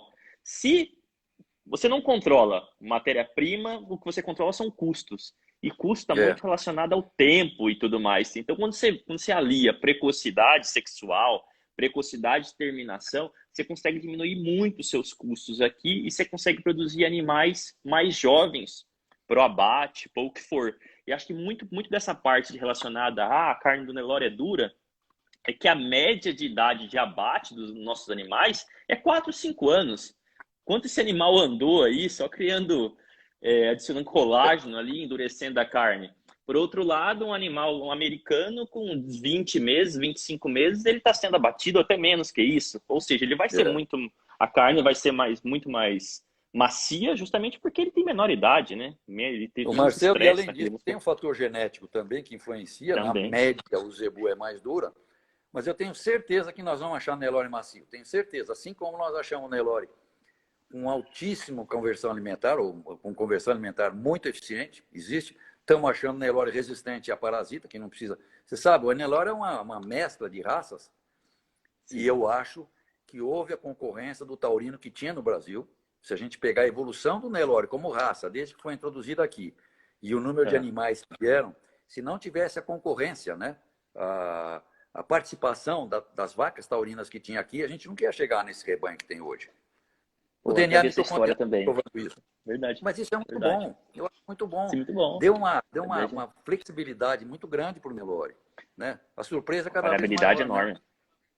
Isso. Sim, uma Eu acho muito variabilidade legal. enorme. Eu tenho um amigo indiano, Oh, Marcelo, que ele acha que, tá. por exemplo, da linhagem Lengruber, ela representa o Ongole tradicional da Índia. Quer dizer, mesmo tendo havido essa mescla, manteve o padrão do Nelore, padrão racial, Que porque ele legal. falou, não, é muito igualzinho que tinha na Índia. Que legal. Que legal. Outra coisa, fizeram até um comentário hoje no nosso grupo lá, falando sobre o Nelore mocho.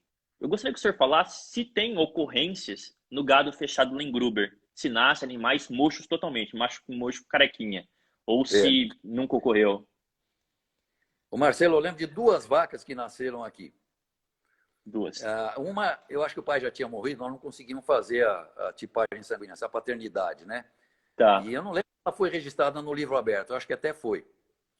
A outra não, a outra foi, ela as duas carecas, ou um batoquezinho tá, pequenininho, mas com toda a caracterização de mocho. E a outra foi registrada como mocha, sabe? tá. Mas, eu falei para você, a gente sempre tem uma sorte e depois tem um lado do azar. Ela morreu também. Gado de campo tem essas coisas, acontece, né? Tem, Serve de com desafio certeza. para a gente achar outro, né? A gente não se Então, acomoda. não sei como, Mas com eu certeza. anoto bastante, gosto de ver bezerro, fazer avaliação e tal, eu sempre anoto quando tem algum animal com característica de mocho, e aparecem alguns. Depois ele Ah, cria um é? Que pouco de bagunça. legal. Tá. E até eu achava que podia ser interessante para o pessoal do mocho, que eles têm pouca opção, né, de sangue, Sim, mocho muito mesmo. pouco. Muito pouco. E então seria, se aparecesse o mocho mesmo, daqui da linhagem, ia ser interessante para eles abrirem um pouco, né? Com certeza. O senhor Paulo Machado faz um comentário aqui. Não se pode perder a genética do baixo custo com animais eficazes a pasto. É isso aí, né? É isso Pô, aí. pô, é um negócio, né? Antes de ser uma paixão, né? Tudo bem, tudo que você vai fazer, você tem que ter paixão. Mas se aquela paixão te der prejuízo, você vai continuar com ela, porque você ama muito aquilo, mas seus filhos, seus netos não vão querer aquilo, né, cara? Porque aquilo dando prejuízo e ele não vai amar tanto. O que a gente tem que É, tentar fazer é que essa nossa paixão nos dê lucro, né? Nos dando claro. lucro, aquilo lá vai ser perene. Olha a família do senhor Paulo Machado, desde 1906 também, há Isso. muito tempo com a linhagem. Pô, cara, tem coisa mais legal que isso?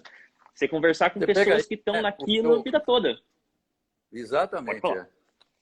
é. O seu Paulo Lengruber também educou, todos os filhos fizeram curso superior, todos formados, muito bem formados, grandes profissionais, às custas do gado, né? Olha aí, Descendente que legal. da gado Lengruber que ele tinha lá no Carmo, no Rio de Janeiro, né?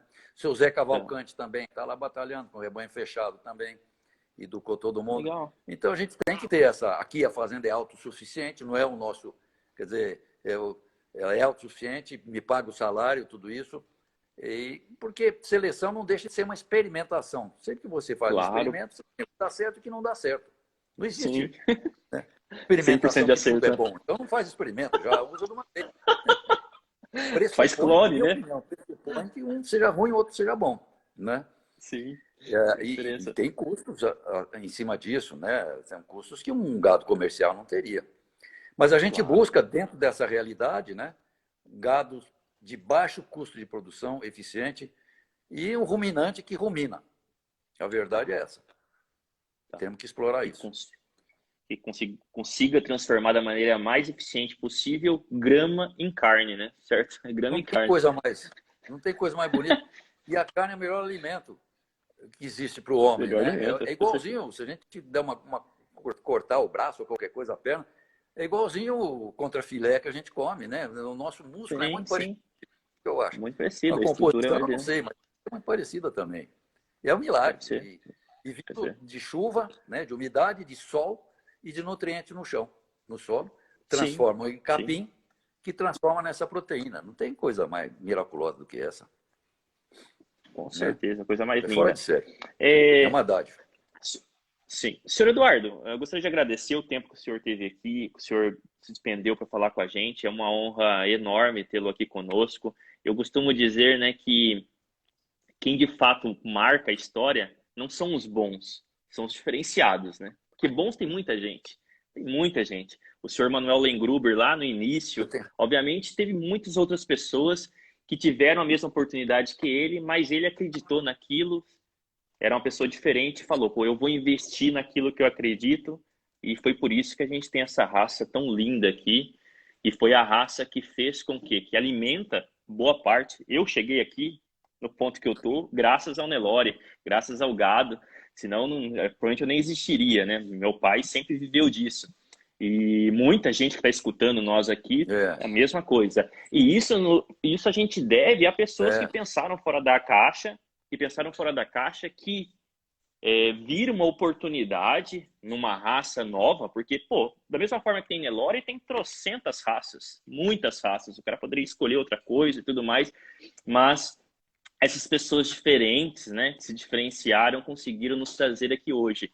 E então eu gostaria que o senhor falasse um pouco para a gente como adquirir animais da linhagem Lingruber da Fazenda Mundo Novo. Como que as pessoas podem fazer? Tem leilão, eu sei que vocês fazem leilões. Existe forma de adquirir diretamente com o senhor ou só através de leilões? Como que é feita essa comercialização dos animais? Perfeitamente, Marcelo. Primeiro, eu só queria comentar, né? Você falou da importância do Nelore. O maior patrão do Brasil é o Nelore. Eu acho que é o que mais gera Nelore? emprego no Brasil. Não é Ford, Volkswagen, Petrobras, não é nada, não. Somos Não nós é, mesmos, né? Nelore. Não, a gente vende aqui na fazenda. Eu gosto que o pessoal venha aqui. Sabe por quê? A gente vende touro, basicamente touros, né? A gente vende fêmeas, mas o maior número são touros. O que é o touro? Ele tem que ser escuro, esturrar, tem que ser musculoso, tem que ter cupim, testículo desse tamanho, né? Cara de macho, enfim, pesado. Só que metade da produção dele é fêmea. E a Boa, fêmea fica boa, na boa. fazenda, né, Marcelo? Boa, sim. A fêmea o cara vai segurar lá na fazenda. Então, o que eu gosto quando o pessoal vem aqui é mostrar o lado feminino que são as vacas que tem aqui, as primas, né, as tias, enfim, viu? As vacas que deram origem àqueles touros. Acho que isso é muito. Fora isso, na conversa toda que a gente tem, o pessoal não Troca tem de. mais comparecido em fazenda como era antes, talvez até pela distância. Então, a comercialização foi direcionada para leilões, para esses eventos, que para mim é um pouco frustrante, porque, sei lá, um minuto o cara tem que analisar lá Decidir, né? o animal, a gente procura dar um catálogo confiável, o vídeo a gente coloca antes do leilão, mas cria aquele clima. Eu não gosto muito daquilo, mas é o jeito que tem para vender. Mas Ajeita. estamos às ordens, à disposição aqui na fazenda, estamos pertinho de Uberaba, entre Uberaba e Uberlândia, a 8 quilômetros do asfalto, fácil de chegar. Então a gente teria prazer em receber quem tiver interesse e, se possível, não esquecer o talão de cheque, né, Marcelo? Claro, né? Senão não dá, né, cara? Senão não Para a dá. gente poder mostrar, trocar ideia, saber, né, o que a pessoa quer, para onde vai a nossa pecuária, eu acho que é por aí, sabe? Com pandemia a gente está mais, né, mais frustrado ainda, mais recluso ainda, mas um dia isso aí é de passar e a gente vai se reencontrar e falar sobre o Nelore pessoalmente, né, Marcelo? Com certeza. Até fazer um parêntese no que o senhor comentou aí, né? Até acho numa conversa que eu estava conversando com o senhor Paulo Machado, né? E ele estava comentando, né, sobre a importância das fêmeas, porque às vezes você só escolhe um macho, eu escolhi um touro para cobrir 30 vacas, e essas 30 vacas são inferiores à média, ou seja, elas têm uma performance muito ruim. Então, independente de você ter um touro muito bom e ele dando um filho, ele conseguindo passar 50% dos seus genes bons para o filho, se essa mãe não der leite, ou se essa mãe não cuidar do bezerro, ou se essa mãe tiver algum problema genético e passar para o filho, você vai ter um resultado sofrível, porque essas fêmeas são ruins, são más mães. Ou Não seja, tem dúvida. são mães, essas mães, né? Porque assim a gente olha apenas o macho, mas eu acho que o grande culpado por prejuízo de uma fazenda, acho que é mais as fêmeas do que os machos, porque o macho é um, dois, né? Para um lote Isso, de 60 fêmeas, você tem dois machos. Se essas 60 isso. fêmeas forem ruins, pô, o potencial negativo e positivo que elas têm é muito grande. E quando você vai olhar os grandes touros, o senhor mesmo estava comentando aí, né? Sobre os touros que produzem boas mães. às vezes, quando a gente olha só o touro, a gente nem vê, pô, esse touro ele é filho do Rambo ou do Jamanta, mas você não vê a mãe desse animal. Essa mãe geralmente é muito boa para produzir um touro muito bom. Ou seja, ninguém faz trabalho sozinho, né? Às vezes a gente olha só o touro, mas não olha a vaca e o resultado sai ruim. Você fala, pô, mas é culpa do touro. Não, não é culpa do touro. A fêmea que você Tá casou no com ele, gene. às vezes é muito. Gente. É isso aí. Então é muito Quando a interessante gente isso que você vende falou. no leilão, o Marcelo, no catálogo nosso, eu acho que é o único catálogo que põe peso ao nascer. Eu não sei, acho que eu não vi outro catálogo que põe o peso ao nascer. A gente Também põe. não vi. E eu ponho um número lá, um índice, você põe também, né? Super importante. Um índice lá que chama a idade e número de crias, que dá uma ideia Tá, da longevidade e da fertilidade da vaca. Aqui, a nossa aparição é com 3 anos, né? A nossa tá, precocidade não é acentuada como o pessoal faz. Então, ela entra com 2 anos para criar, para enxertar e pare com 3. Se você fizer assim, 8 anos, 6 crias, por exemplo, é uma vaca que pariu com 3 e nunca falhou. Então, legal. 8 menos 6, 2. Se essa diferença, então, for 2, essa subtração, essa vaca pariu com 3 e nunca falhou. Se essa diferença Tá, for 3, 8 anos, 5 crias, né? 8 menos 5, 3. Ela falhou uma vez. Pode fazer a conta, né? Então, a gente gosta de tá, mostrar isso. E dar uma ideia, então, do lado feminino do touro que a gente está vendendo, como é que a mãe dele foi em fertilidade e longevidade, se ela for mais velha, claro. Tem touro, filho de tá, vaca mais nova. E damos também informação do peso a desmama do bezerro, do índice de peso a desmama que ele proporcionou, tá certo? tá. Que ele veio, né? Que a mãe proporcionou para ele. Que é o lado feminino dele também, que a gente. Depois aí começa a fazer a parte de avaliação ponderal, são coisas mais do macho mesmo. Mas é muito importante a gente ver o lado feminino do gado, do rebanho e do gado, né? Pensando, eu não sei se a vaca Nelore tem que ser usada para tirar leite, para dar leite para o homem. Por quê? Dar leite para o homem, ela tem que ter o úbere grande. Ela tem que ter estoque de Sim, leite. Você vai lá, ordenha, em 10 minutos, tirou 20 litros de leite. A vaca Nelore, graças a Deus, tem um úbere pequeno. sim. E solta leite aos poucos. E a Isso, teta é boa. fina, isso é uma coisa que eu olho muito, teta pequena, fina, que acabou com Sim. outras raças, é a teta pequena. Então é fundamental isso aí. E o úbere pequeno não dá mamite, não dá, não, né? Ela pode caminhar Nossa, normal. E o bezerro vai mais vezes para mamar. Parece um potro. Potro é assim também. Você não vê o úbere da toda égua, né? hora. Mas tá lá inteiro sugando um baita do potrão, quase cobrindo a Verdade, égua. verdade, Na verdade. Nelore é a mesma coisa. Eu acho que a gente não deve alterar isso aí, né? Na Índia eles E selecionam acho que, para leite, mas lá o leite é importante para eles, né? outro ponto interessante, né, são os extremismos, né? Porque leite é bom, a habilidade materna a gente mede com o peso do bezerro, então é leite, né? Mas leite em excesso também é um problema. Imagine uma vaca holandesa dando 25 litros de leite. Você solta ela com o bezerro, o que vai acontecer com o bezerro? Pois é. Você vai ter um problema muito sério. Então você quer É, leite, mas você não quer muito leite, porque tem esse problema do bezerro não conseguir mamar todo o leite também, e também a dificuldade de reconcepção. Pô, uma vaca que dá muito leite, ela é penalizada, né? Ela sofre bastante, e às vezes ela não consegue reconceber. E aí nessa conta que o senhor estava fazendo aí sobre quantidade de partos até certa idade, ela seria penalizada, porque provavelmente ela teria problemas para reconceber, certo? exatamente. Exatamente. É antagônico, né? Você tem vamos dizer, o funcionamento dos hormônios é antagônico, né? Ou ele dá leite ou É. ele cicla. A gente está querendo Sim, demais, né? sim, E grande querendo demais, isso grande na demais. pior parte da fazenda, né, Marcelo? Isso aqui é engraçado. Só que as campos na pior área, né? É a Verdade. pior. A Tá vaca vai. certo. E A outra gente é coisa, muito né? mais, verdade, né? Verdade, verdade.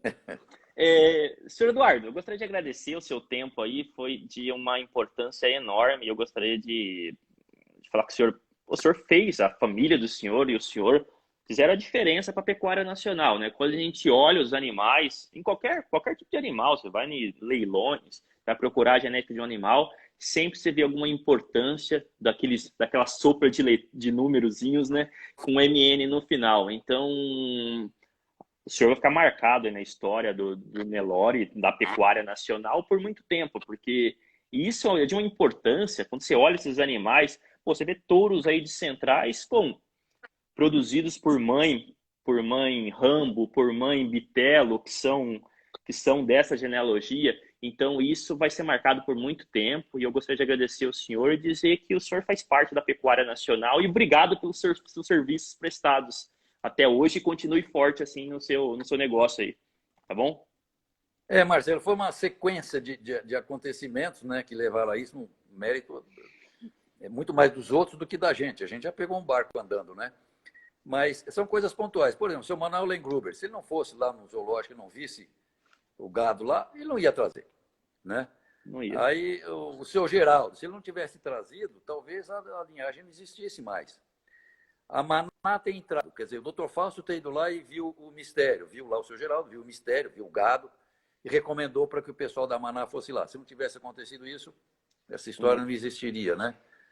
Verdade. 1646, se não tivesse, né, aparecido na hora certa, do jeito certo. Então, as coisas são... A gente tenta administrar essas sortes aí. Isso é Verdade, muita sorte. Verdade. E seguir uma linha, sabe, Marcelo? Eu acho que isso é super importante. Nós trabalhamos um negócio de longo prazo. Você não pode ficar... A longo prazo. Uma das frases que a gente fala muito isso aí, de não adotar muito modismo, né? Pensar muito na hora de adotar determinada técnica. Você tem que se modernizar, é claro, mas os princípios você não pode mudar demais, né? Ficar pulando de prato em prato toda hora, né? Não faz sentido. Verdade, verdade. Pois é. Verdade, tem razão. Né? E a geração, a intervalo de geração de gado é muito grande, né? De repente você não tem tempo de fazer tudo. Não tem. Se você não seguir algo, é que aquilo, né? Tem uma dificuldade enorme para colocar um plano em prática. Mas se você não tiver um plano, você não consegue chegar a lugar nenhum, né? Você tem que ter um plano. Tem que ter, eu vou começar aqui e vou chegar ali. Senão você não chega, não tem sentido. Não tem sentido nenhum. Então, e caminhos, né? Como é que você vai chegar lá? Como é que você pretende chegar lá? Quais são as ferramentas que você vai ter para chegar lá? Tem que ser assim. E a busca incessante, né? A busca tem que ser permanente. Eu costumo dizer que eu tenho pena do geneticista inglês, que eles já fizeram o Angus. É o gado ideal, é um gado praticamente perfeito, né, Marcelo? Sim. O geneticista propósito em inglês, o que ele faz da vida? Acho que ele tem que piorar para o filho dele poder ter emprego e melhorar e ter alguma coisa para fazer, porque chegou numa perfeição praticamente, né? O Nelore tem muito para caminhar ainda. E a nossa pecuária é muito diversa, né, Marcelo? Ela é muito grande. Por isso que vamos dizer, a formação dos grupos de maneiros são importantes, porque o gado fica solto, sujeito às chuvas e trovoadas, né, do meio ambiente. Sim. E outra coisa, né? O clima, a gente fica falando assim, não, o clima de São Paulo é um, do Piauí é outro. Só que de um ano para o outro, a gente está tendo uma variabilidade de climas enormes no mesmo estado, na mesma região. Tem uma variabilidade enorme. Ou seja, o animal sofre com isso, né? Essas mudanças de temperaturas bruscas, tanto para cima como para baixo, penalizam o animal pra caramba. Se não for um animal rústico, ele sofre pra caramba. Emagrece. Marcelo, aqui fez -2. 2 graus negativos. Não tive uma morte de animal com esse frio todo aí. Olha isso. Vai para o ar-condicionado, vai para a lareira, né? O gado não, ele tem que Nossa, a cara torta, né? Nós vendemos muito, para você ter uma ideia, para Roraima. A gente vendeu bastante touro lá em Roraima, lá para o Nortão. E tem ido bem lá, o pessoal está contente, viu? E a gente faz questão de continuar essa seleção, Marcelo, numa condição bem rústica, que é mais fácil, tem uma das frases que fala um pouco isso aí, né? É mais fácil você encontrar o pior animal, o melhor animal num ambiente ruim, do que você tirar o pior num ambiente muito bom. Você Verdade, põe todo mundo no pote, o ruim fica igual ao bom, você não sabe quem é ruim. Verdade, agora você põe uma condição mais estressante, né? O bom é o menos sentido, você consegue detectar qual que é. Então a gente trabalha... O animal consegue ciclar, né? Ele consegue entrar em reprodução, o outro não consegue, né? Você consegue tirar esse animal ruim. E, por exemplo, você vai num confinamento, todos os animais estão gordos, né? Você olha, tá todo mundo roliço lá, né, cara? Mesmo um animal que comeu o dobro do outro. Então tem um animal comendo metade do que o outro tá comendo, a mesma gordura. Como é que você avalia isso? Essa parte do deficiente alimentar que o senhor estava comentando, que faz parte do processo de avaliação do Lengruber.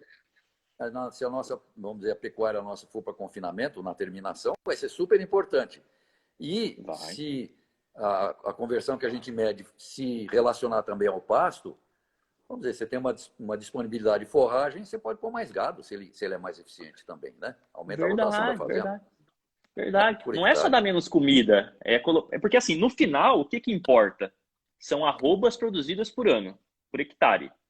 É, Se você, isso. independente se você tem um animal que vai produzir 10 arrobas e você consegue colocar dois animais que estão produzindo 10 arrobas ao invés de um que vai produzir 15, você está produzindo 5 arrobas a mais. Ou seja, você está ganhando. Oi? Você está ganhando 5 arrobas. É muita coisa. E aí, às vezes, essa é a diferença de você continuar na pecuária ou sair porque sua atividade dá um prejuízo. Tá, pô, dando É, prejuízo, eu vou sair. Vou plantar soja, vou plantar cana de açúcar, não vou continuar nisso. Às vezes essas diferencinhas, né? Esses detalhes, de você selecionar um animal, comprar um animal de um rebanho que tenha feito esse melhoramento genético para questões de eficiência alimentar, é a diferença entre você continuar na pecuária ou não, sair porque está dando prejuízo. Enfim. a viabilidade do negócio em fazenda, em pecuária, eu fico muito aqui na fazenda, sabe? É a somatória das. Não tem o pulo do gato, né, Marcelo? Não tem a bola de cristal que você consegue fazer. Não tem. Agora eu sou o máximo. Não existe isso. É a somatória das pequenas coisas. É exatamente o que você está falando. Né? Então, um animal de menor custo de produção, né? Um animal mais manso, um treinamento do funcionário, né? Usar uma forrageira mais adaptada, enfim. A Menos gasto somatória das coisas menos que vão gastos viabilizar o negócio. com produtos contra verminoses e tudo mais, né? Porque isso custa É, muito, né? Também custa muito. Isso que o senhor estava comentando aí sobre, às vezes eu não aplico Ivomec ou qualquer outro ivermectina em alguns animais porque eles estão muito bem, não precisam, não é um custo que eu vou conseguir um reembolso lá na frente. Ou seja, não vai produzir mais eu aplicando aquilo ou não. Se não vai produzir mais, é um custo que poderia ser evitado. Se é um custo para ser evitado, se você está gastando, você está perdendo dinheiro. Está isso. deixando de ter um lucro lá na frente. A E outra nossa coisa, ideia você está gastando. Você está gastando antes de você ter a venda ainda, né? Porque você é está gastando. Aqui você vai produzir o animal só daqui 9, 10 meses, né? a arroba, né, Marcela? A arroba é uma commodity, né? Quem diz o preço Commodity? são os grandes frigoríficos aí. A gente Sim. Elen Gruber, você me paga mais. Não tem essa, né? Não, não tem. É A gente carne. tem uma Vermelha é tudo igual limitação para outra. na receita, em função disso. Sim. Nós temos, onde a gente pode administrar é a despesa. Essa é nosso dia a dia. Sim. Vamos tentar reduzir isso Sim. aqui, porque aqui a gente não consegue mexer mais. E aí, Sim. Verdade. administrar é isso aí. Tem uma pilha de papel, de coisa para fazer aqui na fazenda, dessa altura assim. Administrar é o Sim. seguinte, qual que eu vou puxar agora, qual que eu vou fazer amanhã? Né? Eu vou roçar E acho que pasto, eu vou consertar a estrada, eu vou adubar, sabe? É muita sim, coisa. é muita coisa, muita coisa. E como o senhor mesmo disse, né, o ciclo é muito longo. Porque às vezes você quer comparar isso com frango, ou com porco, ou galinha. A galinha, cara, 20 dias o ovo já germinou, já nasceu. Pô, no caso dos bovinos são 9 meses. Cara, é uma diferença muito grande, muito grande. E qualquer erro que você tiver nesse processo, ele vai perdurar no seu rebanho por muito tempo. E perdurando por muito tempo, até numa outra live a gente estava comentando que a genética é cumulativa, tanto a boa quanto a ruim. Então, se você É, selecionar um animal muito ruim, a quantidade de tempo vai demorar para esses genes ruins saírem do seu rebanho pode inviabilizar seu negócio. E aí é um problema muito, muito grave. e leva um ano, né? Quer dizer, leva Leva um um ano de ano. gestação e começar a ver que o animal é ruim. Se a gente falar Sim, com o sim. financeiro, que a gente começa a ter despesa com o nosso produto, né? É, Vamos dizer, na inseminação, na monta, depois é um ano de gestação, mais um sim. ano para desmamar e mais, no nosso caso, 3 anos para vender. E Meu mais um Deus, para receber. São 6 anos. E nós é fazemos em muita 14 coisa. parcelas. O pessoal faz em 30, são 2 anos para receber. O financeiro vai falar, Verdade, vende negócio, isso aí não vale a pena. Aplica na. verdade. Ok? Verdade. E outra coisa, Vai. o imobilizado é muito grande, né? Porque as terras Fora isso custam aí, muito, né? exatamente. É um Fora isso, investimento enorme, enorme, enorme, enorme. É muita coisa. Pô. mas dá, Beleza. mas dá um prazer muito bom, né? Sim, demais. E, Algo assim que é recompensador. Eu é, acho se ver esse projeto seu se transformando em algo que é fonte de genética para outros criadores, eu acho que é muito recompensador. Assim, o meu trabalho está sendo útil para melhorar o rebanho de um terceiro. Acho que isso É, acho que é o auge aí, né? eu É o auge, eu acho que é o isso aí que auge. eu. E manter essa condição que o Brasil tem de explorar a fotossíntese e a ruminação, que ninguém tem no mundo. E eu acho que nós temos que fazer Ninguém. por aí mesmo. E fazer um marketing. A CNB agora começou uma campanha verde, eu achei Boa, muito simpática, viu? Muito simpática. boa, boa, boa. E Marketing. é isso mesmo, nós temos que. Agora está seco porque giou, mas caramba, uma boa parte do ano é tudo verde, né? A fotossíntese está Sim. acontecendo mesmo, está muito intensa. Eu fiz A uma época. pior. Pode falar, desculpa, pode falar. Não, em relação a isso, eu fiz uma época eu escrevi alguma coisa, procurei algumas informações e escrevi alguma coisa em relação à quantidade de carbono que o pasto sequestra comparado com a quantidade que o gado emite, sabe? E são números Tá. muito interessantes. A gente precisava pegar um pouco mais nisso aí, mas não botar a integração lavoura só desse jeito. Não é assim. O pasto verde está fixando carbono também, Tá. né? Claro, claro. Integração lavoura-pecuária-floresta. Basta ter um pasto verde que está fixando nitrogênio. A lotação baixa, por exemplo, emite menos. Tá. Né? Uma lotação alta emite mais, você tem mais animais lá. Claro. Então, as coisas precisam Horário. ser um pouco balanceadas. Não pode ter uma regra assim, única. Só a ILPF que é bonita e Que é certa. Sim. Sim. amiga do ambiente. Não é bem assim. Qualquer pasto verde é amigo do ambiente. Essa questão que o senhor estava comentando aí sobre o marketing é muito importante e foi muito bem feito pelo pessoal do Angus, né? Principalmente nos Estados Unidos.